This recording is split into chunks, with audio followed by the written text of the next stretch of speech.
जब से ये मोदी और शाह की जो सत्ता केंद्र में आई है, उन्होंने स्टेट लीडरशिप को जैसे एक लाइन से, तलवार से सर पे वार किया हो और सबको नतमस्तक कर दिया हो। आप उदाहरण देख लीजिए, राजस्थान में शिवराज सिंह चौहान को सत्ता में तो वो लाए, 18 में मध्य प्रदेश में बीजेपी चुनाव हार गई थी, बावजूद इसके 1-1.5 साल के बाद उन्होंने तोड़ जोड़ करके कांग्रेस की सरकार को तोड़ करके और बीजेपी की सरकार मध्य प्रदेश में बनाई। शिवराज सिंह चौहान सीएम तो बने पर उसे पावर नहीं मिला, उसको पूरी तरीके से कंट्रोल किया गया। वसुंधरा राजे हो राजस्थान में, रमन सिंह हो छत्तीसगढ़ में, देवेंद्र फडणवीस हो महाराष्ट्र में। नमस्कार, मैं रंजन यादव, मेरे इस यूट्यूब मंच पे आपका स्वागत है। दोस्तों, आज बीजेपी से, मोदी सरकार से सिर्फ आम लोग ही नाराज नहीं है। आज मोदी सरकार से आरएसएस भी नाराज है। जिस आरएसएस के बदौलत बीजेपी सत्ता में आई, हम सब जानते हैं कि एंटी करप्शन मूवमेंट जो अन्ना हजारे आंदोलन के समय 2011-12 में चला, उसी वक्त और उस आंदोलन के बैकग्राउंड में आरएसएस की कितनी महत्वपूर्ण भूमिका थी, हम सब जानते हैं और ये पब्लिक डोमेन में है। ये सत्ता में आने में सबसे महत्वपूर्ण भूमिका यदि किसी की है तो वो आरएसएस की है। आरएसएस वर्षों से अनवरत बिना रुके हजारों हाथों और हजारों पैरों से अथक प्रयास करता रहा, जिसका नतीजा था कि बीजेपी 2014 में सत्ता में आई और Modi ji as a PM candidate घोषित किए गए। लेकिन वक्त बीतता गया और वक्त के साथ ही मोदी की जो तानाशाही रवैया थी, इससे न तो भाजपा खुश था और न ही आरएसएस खुश था। सिर्फ और सिर्फ गुजरात लॉबी की चलती रही और मोदी और शाह ने इस देश की तो छोड़िए, भाजपा के स्ट्रक्चर पे वार किया है। उन्होंने आरएसएस के विचारों पे वार किया है। भाजपा को उन्होंने इस तरह से तोड़ा है कि अब उसे उठने में वर्षों लग जाएंगे। दोस्तों, ये तो आम लोग भी आजकल जानते हैं कि कोई भी निर्णय भाजपा में यदि लेनी हो तो वो मोदी और शाह ही लेते हैं। चाहे किसी स्टेट में किसे मुख्यमंत्री बनाना है, टिकट बंटवारे में किसे एमएलए का टिकट देना है, किसे नहीं देना है, किसी राज्य में चुनाव लड़ना है तो किस स्ट्रेटेजी पे चुनाव लड़ना है। हाल फिलहाल में हम लोग देख रहे हैं कि किस तरह से राजस्थान, मध्य प्रदेश, छत्तीसगढ़, तेलंगाना, मिजोरम में जो स्टेट में भी दखल अंदाजी सेंटर का बढ़ते जा रहा है, जो पहले नहीं था। और जो भाजपा के कर्ता धर्ता, चाहे वो लाल कृष्ण आडवाणी हो, मुरली मनोहर जोशी हो, जो पुराने नेता थे जिन्होंने भाजपा को सेक दिया, संवारा और आज यहाँ तक उठा के लाए हैं, उनकी ये विचारधारा नहीं थी। उनका मानना था कि स्टेट लीडरशिप को डेवलप करो, और जब स्टेट लीडरशिप डेवलप होगा, उसका अपना एक जनाधार होगा, लोकप्रियता होगी, तो ही भाजपा का अस्तित्व बच सकता है। बहरहाल, हम आज भाजपा के अंदर और आरएसएस के अंदर घुसने का प्रयास नहीं करेंगे, पर यह जानने का जरूर प्रयास करेंगे कि आखिर वो 5 ऐसे कौन से कारण हैं जिसके वजह से मोदी सरकार खतरे में नजर आ रहा है और 2024 के लोकसभा चुनाव में Modi ji as a PM तीसरी बार जो बनने का ख्वाब देख रहे हैं, वो शायद अधूरा न रह जाए। अब दोस्तों, पहली पॉइंट की यदि बात करें तो जिस तरह से गुजरात लॉबी ने गंध मचा रखा है हर जगह, हर चीज में, चाहे पॉलिटिक्स हो, उद्योगपति हो, बिजनेसमैन हो, कोई ऑफिसर हो, आईएएस ऑफिसर हो, आईपीएस ऑफिसर हो, कुछ भी क्यों न हो, गुजरात लॉबी की जो डोमिनेंस स्थापित हो गई है, इससे भाजपा के अंदर और आरएसएस के अंदर लोग इस कदर नाराज हैं कि कुछ लोगों का तो मानना है कि भाजपा को हराने का साजिश इस बार भाजपा के अंदर के लोग ही कर रहे हैं और वो चाह रहे हैं कि भाजपा इस बार हार जाए। और यदि भाजपा इस बार नहीं हारती है तो मोदी और शाह, या फिर कहें पूरे गुजरात लॉबी मिलके इस पूरे देश पे एक छत्र राज कायम कर लेंगे। और इसी वजह से भाजपा हो, आरएसएस हो, ये तो छोड़िए, आम लोग तो छोड़िए, ये भाजपा और आरएसएस खुद चाह रहे हैं कि इस बार बीजेपी चुनाव 2024 का जो लोकसभा का चुनाव है वो हार जाए। अब दोस्तों दूसरी जो महत्वपूर्ण पॉइंट है कि किसी भी राजनीति में, किसी भी पार्टी में यदि उस पार्टी का अस्तित्व बचाना है, उस विचारों का अस्तित्व बचाना है, तो जो सबसे महत्वपूर्ण बात होती है कि स्टेट में लीडरशिप को डेवलप करना। एक वक्त था जब कांग्रेस अपने स्टेट लीडरशिप को फूलने दी और उसने भी इंदिरा गांधी के समय में स्टेट लीडरशिप को परख कतरे और आज वही नतीजा है।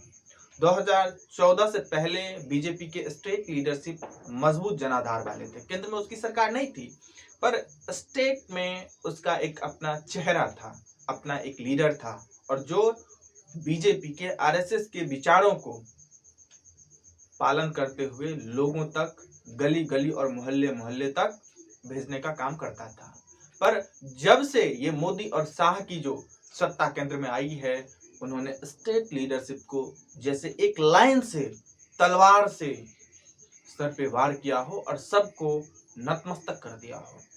आप उदाहरण देख लीजिए, राजस्थान में शिवराज सिंह चौहान को सत्ता में तो वो लाए, 18 में मध्य प्रदेश में बीजेपी चुनाव हार गई थी, बावजूद इसके 1-1.5 साल के बाद उन्होंने तोड़ जोड़ करके कांग्रेस की सरकार को तोड़ करके और बीजेपी की सरकार मध्य प्रदेश में बनाई। शिवराज सिंह चौहान सीएम तो बने, पर उसे पावर नहीं मिला, उसको पूरी तरीके से कंट्रोल किया गया।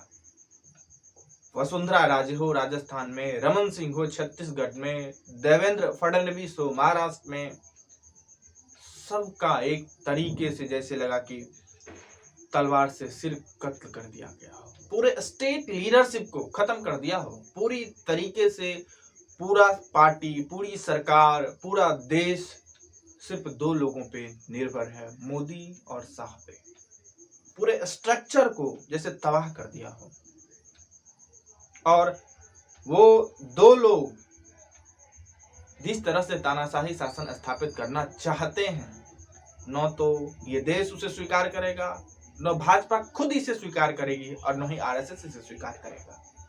अब दोस्तों तीसरा और जो सबसे महत्वपूर्ण, जो भाजपा को सेंटर में, केंद्र में सरकार बनने में महत्वपूर्ण भूमिका निभाई, वो एनडीए है। 2004 तक, 1999 से 2004 तक अटल बिहारी वाजपेयी की जो सरकार केंद्र में थी, एनडीए के सरकार, और अटल बिहारी वाजपेयी ने ही गठबंधन की सरकार को इनिशिएट किया पहली बार केंद्र में, और उसी का नतीजा है कि उसके बाद उसी के तर्ज पे यूपीए 1 और यूपीए 2 भी बना। उसके बाद कांग्रेस गठबंधन की सरकार केंद्र में बनाने लगा।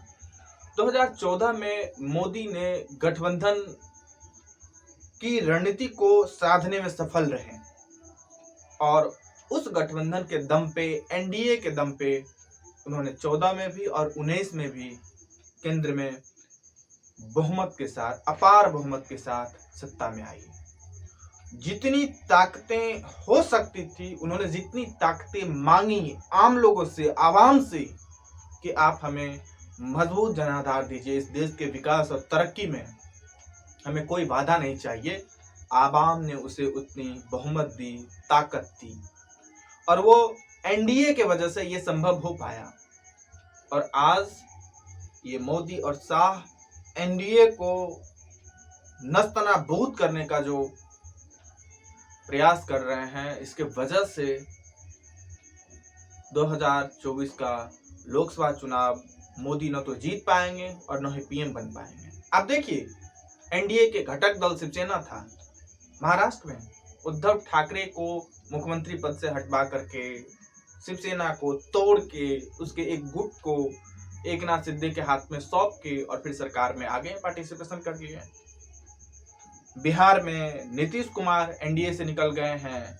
बिहार में जो लोक जनशक्ति पार्टी थी रामविलास पासवान की, उस पार्टी को 2 फार में कर दिया गया।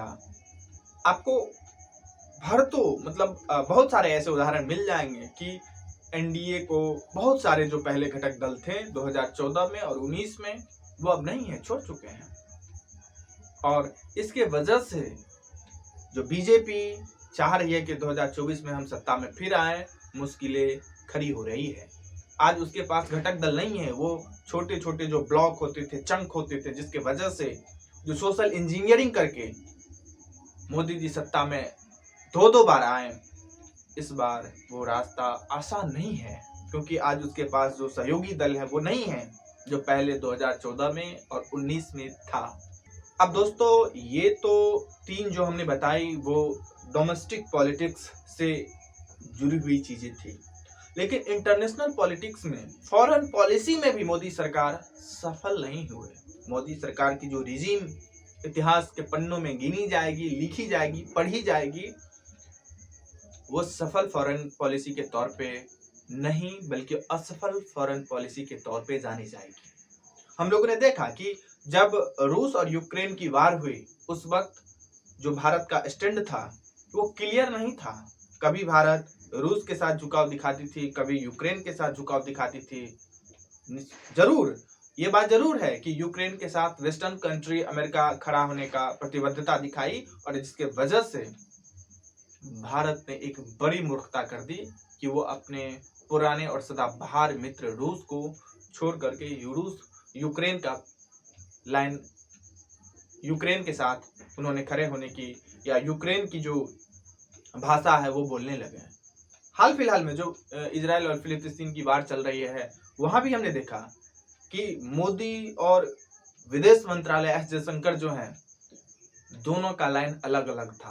क्लियर कट डिसीजन आया ही नहीं। शुरू में तो मोदी जी इजराइल के साथ खड़े हो गए, बाद में फिर विदेश मंत्रालय या फिर विदेश मंत्री एस जयशंकर ने फिलिस्तीन के साथ खड़े होने की प्रतिबद्धता दिखाई।